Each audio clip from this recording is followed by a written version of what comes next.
Hay algo muy curioso.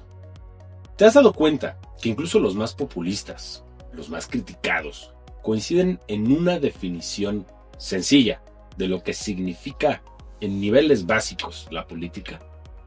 El servicio al pueblo. Y sí, puede presentarse en mil maneras, desde lo institucional, lo social, lo gubernamental, pero hay algo que siempre se atraviesa en todas esas formas de hacer política. Un mismo problema que no debería estar ahí. La política cobra vidas y no tendría por qué hacerlo. Vamos a reflexionarlo. Cuando alguien funda una empresa, jamás se sienta con sus socios y dice: bueno, a ver, una vez al año se nos van a morir un trabajador de intendencia y otro del área de sistemas. Digo, es lo normal, ¿no? No, nadie en su sano juicio aceptaría que eso fuera normal. Entonces, ¿por qué en la política sí es normal? ¿Por qué pareciera, por alguna mágica razón, que está instalado en el chip colectivo ese, bueno, una vez al año muere un presidente municipal o dos, algún funcionario por ahí? Es lo normal.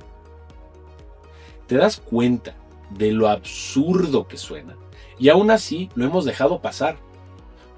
Nos acostumbramos como si la violencia en la política viniera de fábrica, como si fuera parte del costo. Pero, ¿y si nos detuviéramos a cuestionarnos en serio esta situación y dejáramos de aceptar lo inaceptable? Porque al final, detrás de cada cifra, de cada funcionario público, hay una persona con familia, con amigos, con sueños, con metas. Y esa vida, esa historia, no debería entrar en la cuenta de lo normal cuando es terminado. Por un lado, hay algo que debería ser básico. Nunca está bien que lastimen, amenacen o asesinen a alguien por sus ideas, su forma de pensar o lo que fuera. Es algo que jamás es motivo para usar la violencia en contra de alguien. Pero, siendo honestos, entre mexicanos sabemos la otra parte de la historia. Hay políticos que no son precisamente palomitas blancas, que no solo están metidos con el crimen organizado, sino que a veces son parte del crimen organizado. Y esto no distingue colores ni partidos. Pasa en todos lados y lo podemos ver así, tan claro como en la luz del día.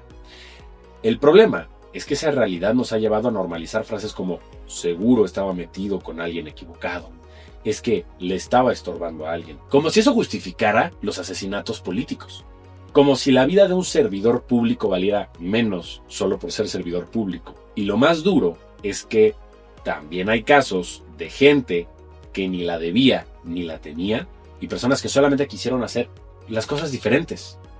Y por eso, solo por eso, los asesinaron. Ahí están los nombres que nunca deberíamos olvidar. Colosio, del PRI. Francisco Ruiz Massieu, también del PRI. Manuel Cloutier, del PAN. El Maquío. Yaceína Lara Gutiérrez, de Morena. Luis Armando Córdoba Díaz, del PRI. Lilia Gema García Soto y muchos, pero muchos más. Tantos que podremos llenar un memorial con cientos de políticos asesinados en México. Políticos y funcionarios por igual. Y como si eso no bastara, hoy vivimos otro enemigo silencioso, la radicalización en redes sociales.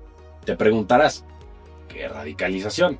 Las redes funcionan con un algoritmo que se alimenta de lo que te gusta. Eso hace que veas una y otra vez solo las cosas que confirman lo que ya piensas o lo que ya ves. Y entonces terminas cayendo que todo el mundo está de acuerdo contigo, aunque no sea así. ¿Cuál es el resultado? Una sociedad más radical. Lo vemos diario. Si un medio no coincide contigo, lo insultas. Si alguien piensa diferente, le mientas la madre, lo callas, lo fundas. Y aquí en México a veces hasta lo linchan. Y lo más preocupante es que lo hemos normalizado. Creemos que es normal que alguien se muera asesinado por tema político. Además, si era un político, influencer o alguien famoso, aparece la excusa de siempre. ¿Quién sabe en qué andaba metido? Como si eso lo hiciera que valiera menos. El problema está en que hemos vivido en la aparente paz mexicana. Énfasis en aparente. pensamos que los homicidios y las desapariciones son cosas ajenas, que les pasan a otros, pero no a nosotros. Y ojo con esto, lo peor que le puedes decir a alguien que tiene un familiar desaparecido es, pues, ¿en qué estaba metido? Porque esa injusticia nos puede alcanzar a todos. Los números lo gritan, lo demuestran. Solo en el sexenio pasado hubo más de 186,000 homicidios dolosos y 50,000 desaparecidos. Eso significa que el año tuvo 40,000 personas que no volvieron a casa. Imagina esto, es como llenar un estadio azul completo al año, con seguridad, trabajadores incluidos, no solamente espectadores. Estamos hablando de una tragedia que todavía no dimensionamos. Una de cada 550 personas en México fue asesinada o desaparecida. Quizá el número no impacta de golpe, pero piénsalo así. Si el día de hoy sales a la calle y cruzas miradas con más de 500 personas, porque además, según la estadística, es algo que es normal de ver al día, ¿no? Al año va a haber desaparecido o va a ser brutalmente una de esas personas. Detrás de esa cifra hay una familia rota, un papá, una mamá, un hijo, un amigo, porque siempre es alguien que pertenece a algún lugar. En México no vemos la violencia como en Afganistán, Gaza, Israel o Ucrania. No tenemos tanques en las calles, pero la guerra la llevamos dentro.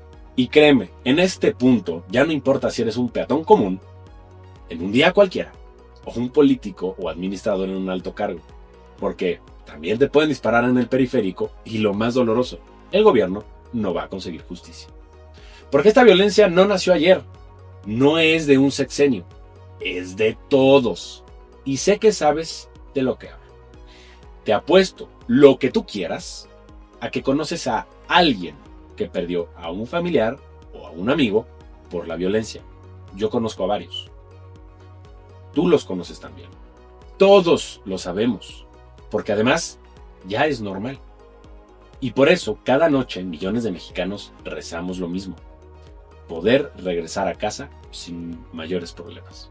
México, nuestro México, es un país que, aunque duela decirlo, hoy es más violento que muchos lugares en guerra. Sí, aquí tenemos más asesinatos que en países que están siendo bombardeados. Y lo más fuerte, ser periodista en México es más peligroso que ejercer periodismo en la Franja de Gaza. Claro, tenemos mucho más territorio que Gaza, y alguien podría justificarse por ahí.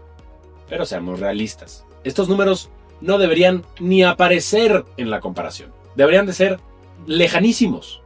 México no debería figurar en la lista de violencia.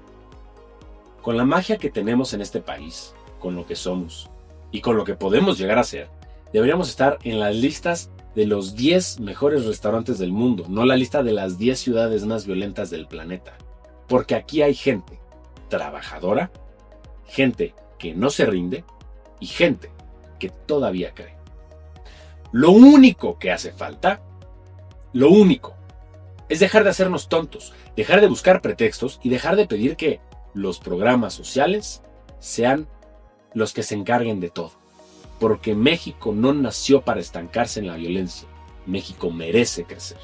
Y nosotros, los que vivimos aquí, somos los únicos que podemos hacerlo posible. Ahora recuerda, prepárate, infórmate, influye.